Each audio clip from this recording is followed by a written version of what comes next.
आज जैसे विगत कई वर्षों से हमारा चला आ रहा है कि जैसे आपका 3 मंथ जो है हम लोग के बेल्ट एग्ज़ाम कंडक्ट होते हैं, जिसमें बच्चे अलग अलग रैंक के अकॉर्डिंग जो है बच्चे पास आउट होते हैं और उस परीक्षा में पास होने के बाद उनको तरह तरह के जो है बेल्ट जो है कलरफुल बेल्ट जो है प्रोवाइड की जाती है। तो कितने बच्चों ने आज भाग लिया उसमें? आज 75 बच्चों ने पार्टिसिपेट किया इसे जो है कलर बेल्ट टेस्ट में जो है। बात की जाए तो ये संस्था कितने दिनों से कार्य कर रही है? विगत जो है 11 वर्षों से लगातार निरंतर जो है बच्चों को प्रशिक्षण दे रही है, साथ साथ बालिकाओं को भी जो इसमें प्रशिक्षण का जो है भागीदारी बना रही है। अभी तक इसमें से कितने बच्चे नेशनल या इंटरनेशनल तक पहुँचे हैं? अब तक कम से कम 25 से 50 जो है बच्चे जो है ऐसे हैं जो है नेशनल प्लेयर हुए हैं और 15 से 20 बच्चे जो इंटरनेशनल प्लेयर हुए हैं। और विगत आपको बताना चाहेंगे कि 2020 में जो है हम लोगों ने पूरे यूपी का रिकॉर्ड है कि जो है 65 बच्चों ने ब्लैक बेल्ट किया। एक साथ उसी के साथ एक और रिकॉर्ड है अपना कि सबसे यंगेस्ट ब्लैक बेल्ट अपने यहाँ का बच्चा है जो त्रिशांत प्रियवर्त है, जो सबसे कम उम्र का है पूरे दुनिया का। किस तरह का वो बच्चा है त्रिशांत की जो है स्टार्टिंग जो है उनको बहुत अर्ली एज में जैसे 3 ईयर के ही बिफोर उनको ट्रेनिंग होने लगी और ट्रेनिंग होने के बाद आफ्टर 2 and 5 ईयर समथिंग उनको जो है ट्रेनिंग में और ब्लैक बेल्ट जो है वो उत्तीर्ण की है। कुछ वर्ल्ड रिकॉर्ड की बातें चल रही थी उसमें, तो कितना डेडिकेट एक फैमिली और परिवार का उसमें रोल आपको? बिल्कुल सही है सर कि आज के समय में जिस हिसाब से जो है पेरेंट्स का या अभिभावक का जो है कॉन्सेप्ट है या धारणा है कि बच्चों को चोट लग जाएगी, बच्चों को बचा कर रखना चाहिए, एक्टिविटी में इन्वॉल्व नहीं करना चाहिए, लेकिन जब तक पेरेंट्स एक्टिव नहीं होंगे, वो एग्जाम्पल है एक त्रिशांत प्रियवर्त के पेरेंट्स जो कि उस बच्चे को जो है 3 साल के आयु में ही उसको सिखाना स्टार्ट किया और उसका परिणाम रहा कि बच्चा विगत जो है 3 साल पहले स्टार्ट करके आफ्टर 2 ईयर जो है उसने ब्लैक बेल्ट अचीव किया। एक कराटे जी, हम तो सिर्फ इतना कहना चाहेंगे कि हमने इन्हें सब तरीके का प्लेटफॉर्म देने की कोशिश की है और आगे इनका जिसमें इंटरेस्ट रहेगा वो उस तरीके से आगे बढ़ते जाएंगे। जहाँ तक लगातार 3 वर्ल्ड रिकॉर्ड की बात है उसमें जन सुरक्षा एकेडमी का बहुत बड़ा हाथ है। ये दीपू सर के अंडर में मनीष सर हैं जो इनके कोच हैं और उन्होंने काफ़ी मेहनत किया, क्योंकि आप देखिए 2.5 साल से 5 साल का जो उम्र होता है ना, बच्चे ठीक ढंग से बोल भी नहीं पाते हैं। वैसे में उनको बोलना, उनको समझाना और उनके साथ 2-2 घंटे का कराटे प्रैक्टिस करना अपने आप में एक बहुत ही कह सकते संघर्ष की बात होती है। और ऐसे में उन्होंने करके इस बच्चे को उस तरीके से ढाला है और इस तरीके से खड़ा किया है कि आज ये इतने कम उम्र में ब्लैक बेल्ट हुए और आज 12 काता करके एक अलग ही पहचान इन्होंने बनाया। बात की जाए तो बच्चों में क्या क्या गुण, मतलब जो शुरू से जो लक्षणें आई, तो पहले क्या लक्षणें आई, मतलब एक कराटे में कि और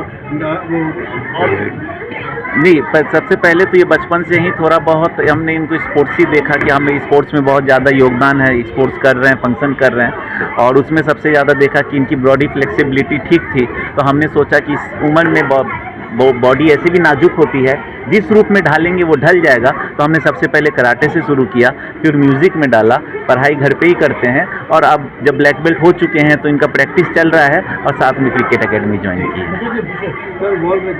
सर अगर ऑनेस्टली कहें तो हमें बहुत ज़्यादा मेहनत नहीं लगी, क्योंकि इनके कोच को ज़्यादा मेहनत लगी है और क्योंकि हम तो बस कोच तक इनको पहुँचाए, हमने इनको घर में सिर्फ मोटिवेट करने की कोशिश की कि बाबू ये सब करो, और इनके कोच ने बहुत ज़्यादा मेहनत किया है जो छोटे से बच्चे को इस तरीके से ढाल के यहाँ तक पहुँचाया।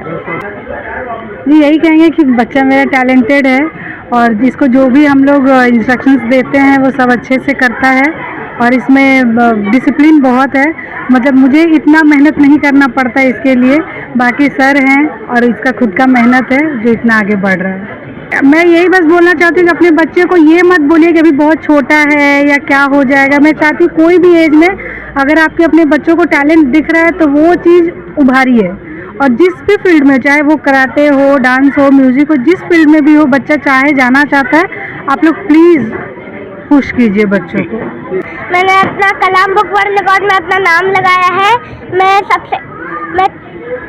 मैं tabla, piano, drum, Congo, Jambey बजाता हूँ और मेरे मम्मी पापा बोले हैं कि मैं ब्लैक बेल्ट सेकंड डन हो जाऊँ और सब लोग बोले हैं।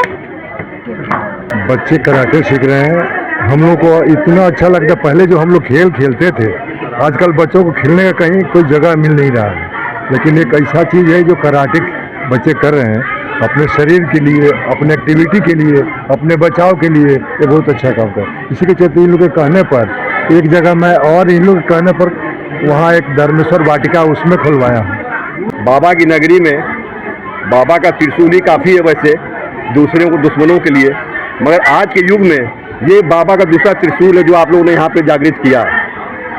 और मैं ये जानता हूँ कराटे के विषय में, अपने नज़र को लक्ष्य से मत हटाओ, मन में विश्वास रखो, कराटे का अभ्यास रखो। और मेरी बेटी है अद्विता शांडिल्या, यहाँ पे कराटे सीखती है। हम सब बहुत खुश हैं क्योंकि यहाँ पे जिस तरीके की एक्टिविटीज़ कराई जाती हैं और जिस हिसाब से यहाँ का डिसिप्लिन है, मैनर है, बहुत अच्छा है। और मेरी बच्ची पहले से बहुत ज़्यादा एक्टिव है फ़िलहाल, और आज इसे वाइट बेल्ट से येलो बेल्ट मिलने जा रहा है। तो इसके और मैंने अपनी बच्ची को भी ज्वाइन कराया है, जिसको सिर्फ 15 दिन हुए हैं। मुझे उम्मीद नहीं था कि 15 दिन में इतनी अच्छी करेगी, क्योंकि इसे वाइट बेल्ट से येलो बेल्ट में जाने के लिए इसे सर ने इस तरह से सिखाया कि बहुत अच्छे से कर रही है। और मैं भी बहुत खुश हूँ कि मेरी बेटी आगे बढ़ रही है। तो यहाँ मेरा बेटा 3 मंथ से सीख रहा है इस एकेडमी में, और मेरा एक्सपीरियंस बहुत अच्छा है, क्योंकि बच्चे अगर ऐसे कॉलोनी में घूमते हैं या कुछ भी करते हैं तो उससे बेटर है कि आप उनको किसी ऐसी फिजिकल एक्टिविटी में इन्वॉल्व करिए जहाँ उनका थोड़ा माइंड डेवलप भी हो, साथ ही वो फिजिकली भी एक्टिव रहे।